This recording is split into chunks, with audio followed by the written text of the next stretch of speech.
I have Alan here at the desk with me. You have been following this as well. Of course, you're tracking what's going on at home here, but you know that has impacts for what's going on at home too. Exactly, yeah, because that storm is stealing some of our energy. Yeah. So we're not going to get worst case. Exactly. But New York City could have its biggest snowstorm since the current record holder back in 2016. Gosh. That is insane to believe, the power of this storm. And while you see a lot of green, that green is going to be very misleading because there are some 15 to 30-minute delays, but that's not anything too crazy yet. The storm is just starting to take shape.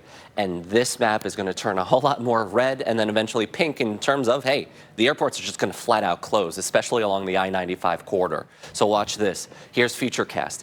And this is meteorological eye candy.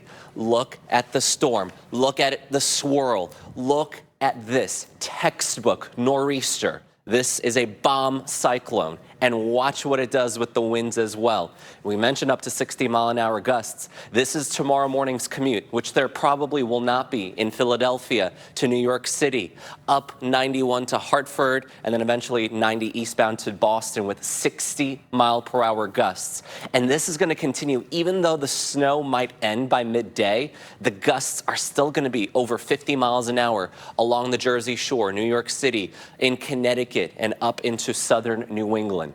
This is the type of stuff that you don't take lightly. This is something that happens once every 10, 15 years, the power of this storm. And this is one of the reasons why we're thankful we're not in the megalopolises of Philadelphia or New York, because this is 20+ inches of snow that is likely to happen. And if New York does get what our Futurecast shows, which is 2 feet on the nose, that would make it the 4th biggest snowfall in New York City records that span almost 2 centuries.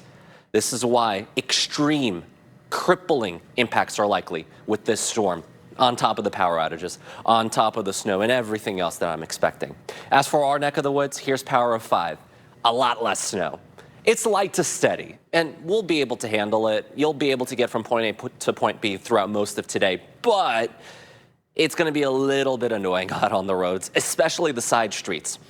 Some of the non-treated roads, they have almost an inch of snow on the ground here on the east side, through Solon, even all the way down to Bainbridge. I've seen a couple of cameras, not that great, along 422 and 322 as well. And up Route 2 or 90, it's going to be a little bit of a slow and go with the snow that'll continue and pick up tonight as it transitions over to lake effect. So this winter weather advisory is not in effect right now because the snow we're having right now is not too crazy. It's not groundbreaking. But tonight, I'm expecting moderate to heavy snow bands to set up in Lorain County, points east. And this will include Akron points north and Summit County, which is why you're also included in this winter weather advisory.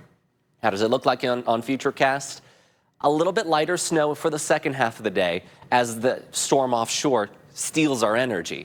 But we're going to look at that transition later this evening into tonight. And Futurecast is really late to the game, honestly. It's starting to form around 3 a.m. Trust me, this is going to start forming as soon as 6 or 7 p.m. this evening.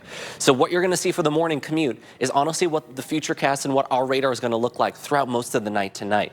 Moderate to potentially heavy snow bands starting in eastern Lorain, northern Medina, Cuyahoga, Lake Geauga, and Ashtabula counties. And that'll continue through at least Monday afternoon, and it'll probably persist in the primary snow belt through the Monday evening commute. So how much snow in total between today's little nuisance and tomorrow's lake effect? Most areas see about 2 or 3 inches in our viewing area.